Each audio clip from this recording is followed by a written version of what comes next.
میرے معزز مسلمان بزرگوں، عزیز بھائیوں، اللہ کا ارشاد ہے، ایمان والو ایمان لے آؤ، یا ایھا الذین آمنوا آمنوا، ایمان والو ایمان لے آؤ۔ ایمان والو اپنے اندر یقین پیدا کر لو۔ اللہ کے نبی صلی اللہ علیہ وسلم نے فرمایا، اول صلاح هذه الامة الیقین والزہد وَأَوَّلُ فَسَادِهَا الْبُخْلُ وَالْعَمَلُ۔ اس امت کی سب سے پہلی صلاح اور تربیت، جس پر اسے اس کائنات، اس دنیا میں عروج اور عزت ملی ہے، اس کی پہلی صلاح اور اس کی پہلی تربیت، اس کی بنیاد کیا بنی؟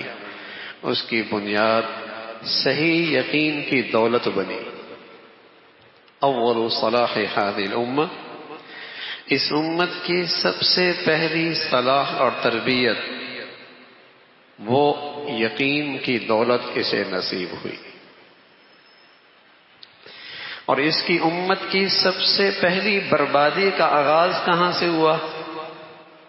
اس امت کی بربادی کا آغاز کہاں سے شروع ہوا؟ وَأَوَّلُ فَسَادِهَا الْبُخْلُ وَالْعَمَلُ۔ اس امت کی سب سے پہلی بربادی کا آغاز جب اس کی آرزوئیں بہت طویل ہو گئی، لمبی لمبی آرزو ہیں تو اسی دنیا کی خاطر ہے۔ رسول اللہ صلی اللہ علیہ وسلم اس امت کے سب سے بڑے حکیم، سب سے بڑے مربی، سب سے بڑے رؤوف، سب سے بڑے رحیم، آپ علیہ الصلوۃ والسلام نے فرمایا، اس امت کی صلاح اور تربیت کی بنیاد کیا ہے؟ اول صلاح هذه الامہ الیقین، وہ یقین کی دولت اسے نصیب ہو گئی۔ اور اس امت کی بربادی کا آغاز جب اس کی امیدیں لمبی لمبی ہو گئی۔ یہ امیدیں لمبی ہونا یہ یقین کے خلاف ہے۔ یقین کس کا نام ہے؟ جو آج میرے پاس ہے اس سے زیادہ میری طبیعت کی کشش اور اشتیاق اللہ کے پاس جو کچھ ہے اس کی طرف ہو جائے۔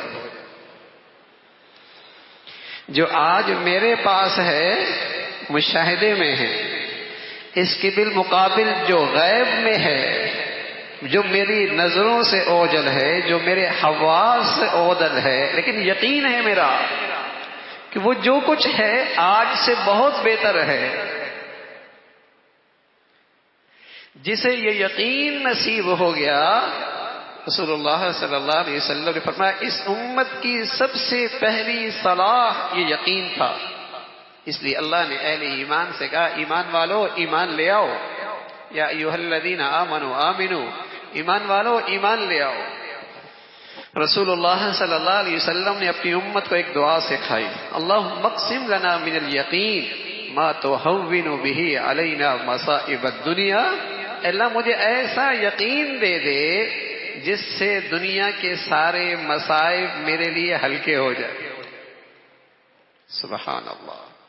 امت کو دعا سکھائی، اللہ یقین کا وہ مرتبہ نصیب فرما دے جس سے دنیا کے سارے مصائب، ما تہون بہ علینا مصائب الدنیا، ساری دنیا کے مصائب ہلکے ہو جائے، وہ یقین نصیب ہو جائے۔ تو رسول اللہ صلی اللہ علیہ وسلم نے فرمایا، اول صلاح هذه الامہ الیقین۔ بربادی کہاں ہے؟ رسول اللہ صلی اللہ علیہ وسلم نے فرمایا، اس امت کی بربادی کہاں ہے؟ جب اس کے اندر وہن پیدا ہو جائے گا، وہن، بزدل ہو جائے گا، بزدل، خوف زدہ رہے گا، خوف زدہ۔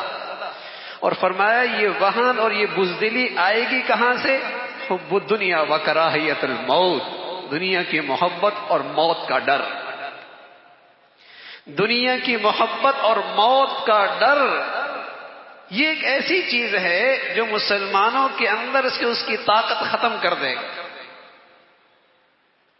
اور مسلمانوں کی اتنی بڑی تعداد ایسی ہو جائے گی جیسے سیلاب پہ، دریاؤں اور سمندروں پہ چلنے والی وہ جھاگ ہے، اس کی کوئی حیثیت نہیں، اتنی بڑی تعداد۔ کیوں؟ اس کے اندر وہ روح ہی نہیں ہے وہ روح ہی نہیں ہے، اور وہ روح تھی یقین کی. اس یقین کے بدلے میں اس کے اندر آ گیا دنیا، اور دنیا جب آتی ہے تو ساتھ بزدلی بھی لے کے آتی ہے. دنیا جب آتی ہے تو ساتھ خوف بھی لے کے آتی ہے. دور کے اندیشے بھی اسے خوف زدہ رکھتے ہیں، دور کے اندیشے بھی. تو رسول اللہ صلی اللہ علیہ وسلم نے فرمایا اس امت کی بربادی کا آغاز کہاں سے؟ العمل. لمبی لمبی آرزویں اس نے پال رکھی ہیں، جسے رسول اللہ صلی اللہ علیہ وسلم نے دوسرے الفاظ میں فرمایا جب تمہارے اندر وہن پیدا ہو جائے گا.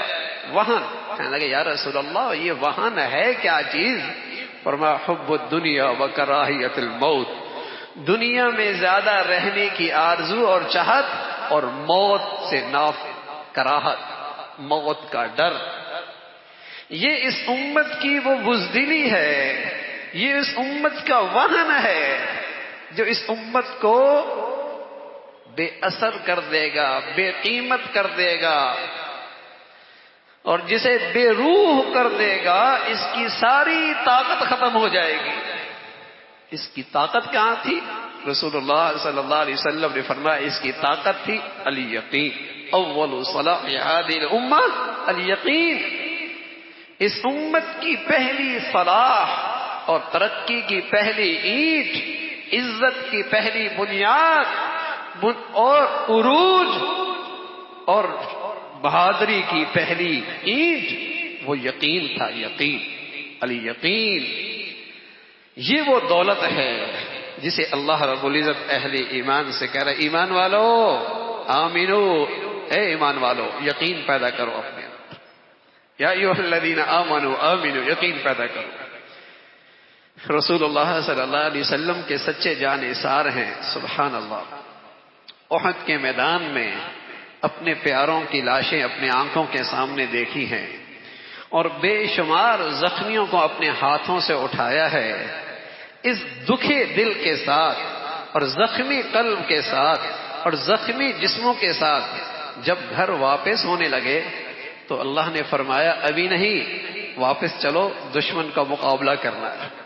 اسی حال میں اتنے سارے اپنے پیاروں کے لاشیں اٹھائیں، دل زخمی، جسم زخمی. اس حال میں کہا دوبارہ اٹھو.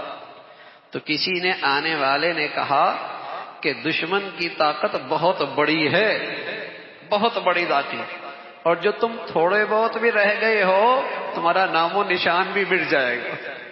سبحان اللہ. فخشوہم، اس نے انہیں ڈرانا چاہا، اس نے انہیں ڈرانا چاہا، اس نے انہیں ڈرانا چاہا. قرآن کیا کہتا ہے ایمان والوں کے بارے میں؟ اللہ ہمیں ایمان کا یقین نصیب فرما دے، ایمان کے ساتھ یقین نصیب فرما دے کہ کل آج سے بہت بہتر ہے، اور جو اللہ کے پاس نعمتیں ہیں وہ آج کی نعمتوں سے بہت بڑھیا ہیں. جو اللہ کے پاس انعامات ہیں وہ آج سے بہت بڑھیا ہیں.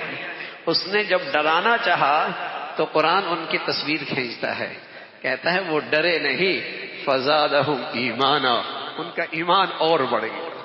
یہی مسلمان کی شان ہے، آزمائش کے گھڑی میں اس کا ایمان اور بڑھ جاتا ہے.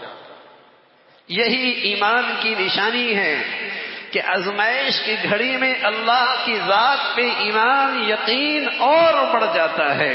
فزادہم ایمانا، ان کا ایمان بڑھ گیا. ولما رأى المؤمنون الاحزاب، ایک دوسرا نقشہ بھی قرآن میں ہے ایمان والوں کا.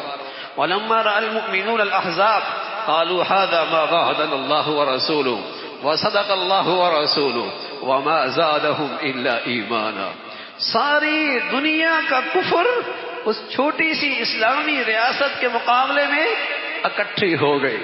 بظاہر کتنا بڑا خوفناک منظر ہے، لیکن قرآن کیا کہتا ہے؟ فزادہم ایمانا. اس آزمائش کی گھڑی میں اہل ایمان کا ایمان اور بڑھ گیا. فزادہم ایمانا، ان کا ایمان اور بڑھ گیا. میرے عزیزو، اللہ ہمیں یقین نصیب فرما دے، اللہ ہمیں یقین نصیب فرما دے.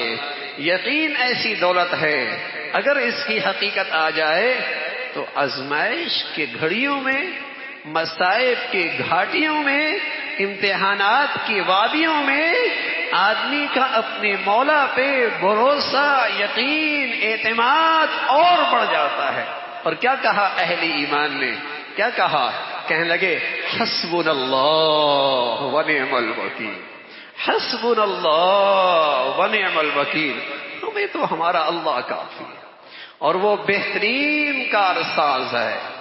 یہ مطلب نہیں ہوتا کہ ہمارا اللہ ہمیں کافی کا مطلب یہ نہیں ہوتا کہ جو میری خواہش ہوگی اللہ ویسے کر دے گا، جو میری چاہت ہوگی اللہ ویسے کر دے گا۔ حسبنا اللہ کا مطلب یہ ہوتا ہے کہ میرا اللہ مجھ سے کافی ہے، اللہ کی چاہت میری چاہت سے بہتر ہے، اللہ کا فیصلہ میری چاہت سے بہتر ہے، اس کے فیصلے میری چاہت سے بہتر ہیں۔ حسبنا اللہ ونعم الوکیل، وہ بہترین کارساز ہے، جو میرے بارے میں فیصلہ کرے گا اس سے بہتر فیصلہ کوئی کر ہی نہیں سکتا، اس سے بہتر کوئی فیصلہ کر ہی نہیں سکتا۔ میرے عزیزو، مسلمانوں کے پاس تو آزمائش کی گھاٹیوں میں یہ قوت مدافعت ہوا کرتی تھی، یہ قوت مدافعت ہوا کرتی تھی۔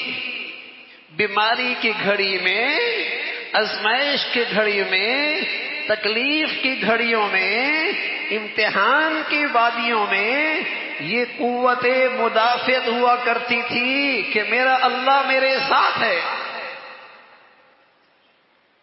ظاہری اسباب و وسائل یہ قوت مدافعت کی بہت چھوٹی سی شکل ہے، لیکن دیکھو نا، آدمی کے پاس اسلحہ بھی ہو اور بہترین جدید اسلحہ بھی ہو، لیکن دل اندر سے کمزور ہو، بتائیے وہ اسلحہ کس کام کا؟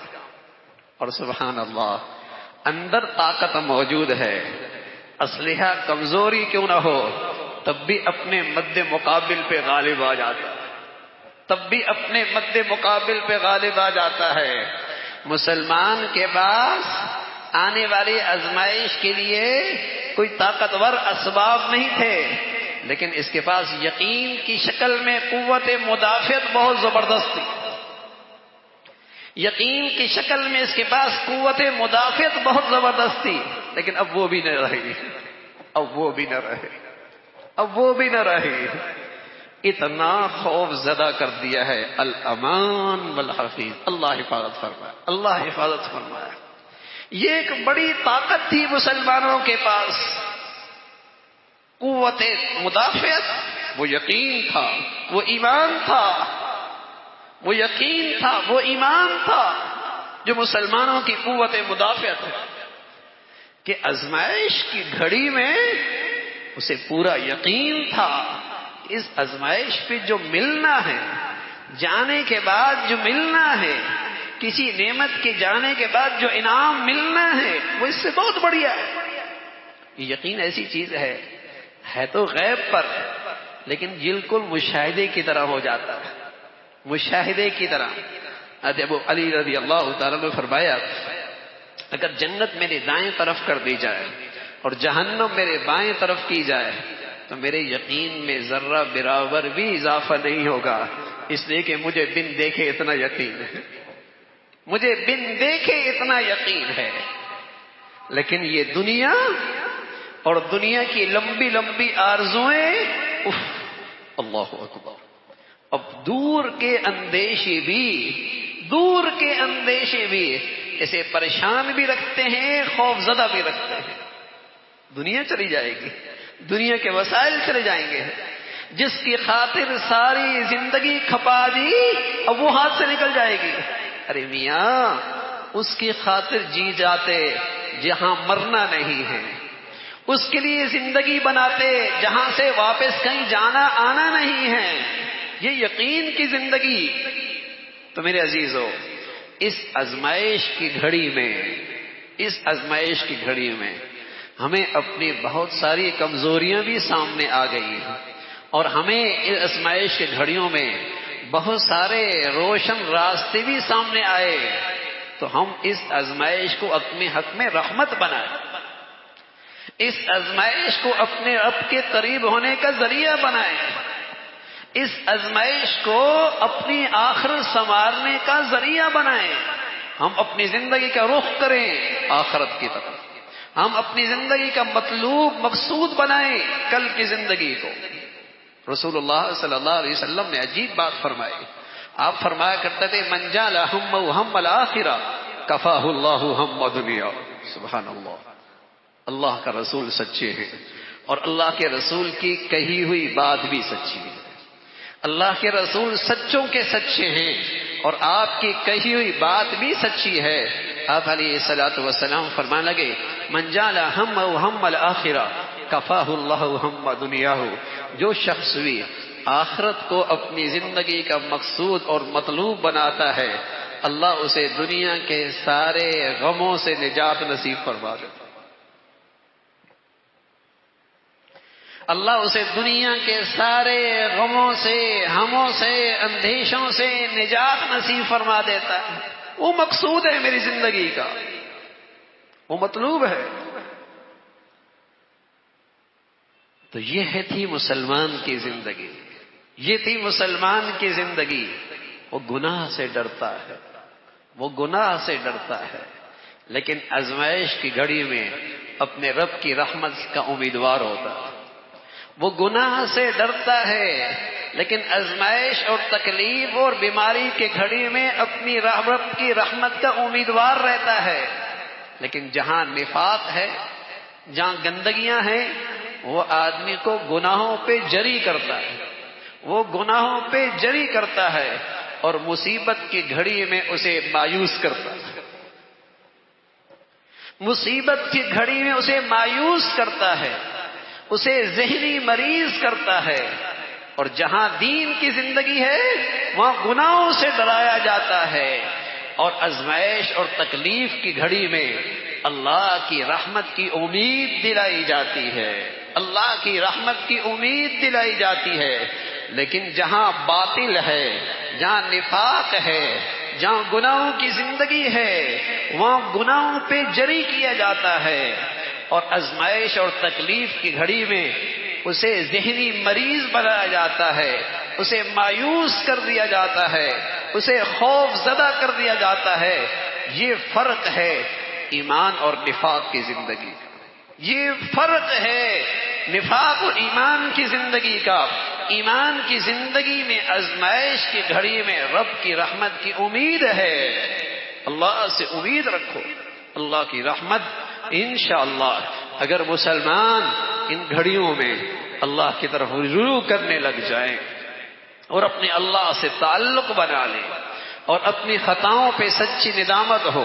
ایک دن حضرت ابو بکر رضی اللہ تعالیٰ عنہ ممبر پہ کھڑے ہوئے اور رسول اللہ صلی اللہ علیہ وسلم کے گزرے ہوئے کو 1 سال ہو گیا. جب ممبر پہ کھڑے ہوئے تو فرمانے لگے 1 سال پہلے یہاں اللہ کے نبی بھی کھڑے ہوئے تھے، یہاں اللہ کے نبی بھی کھڑے ہوئے تھے. اور یہ کہہ کر فباکا رونے لگ گئے. حضرت ابو بکر رضی اللہ تعالیٰ رونے لگ گئے اور پھر فرمانے لگے کہ اللہ کے نبی صلی اللہ علیہ وسلم نے یہاں ایک بات فرمائی تھی، صلی اللہ العفو والعافیت. لوگو اللہ سے معافی کی طلبگار رہا.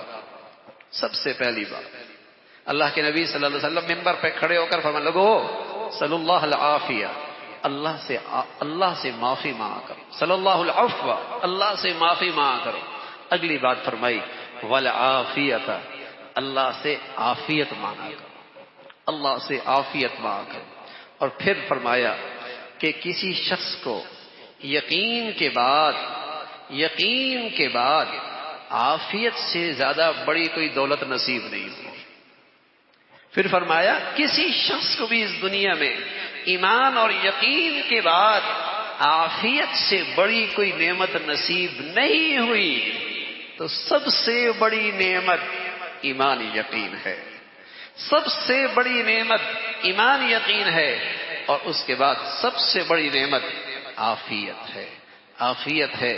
رسول اللہ صلی اللہ علیہ وسلم نے اپنی امت کو دعا سکھائی، اللہم انی اسألک العفو والعافیت فی الدنیا والآخرہ.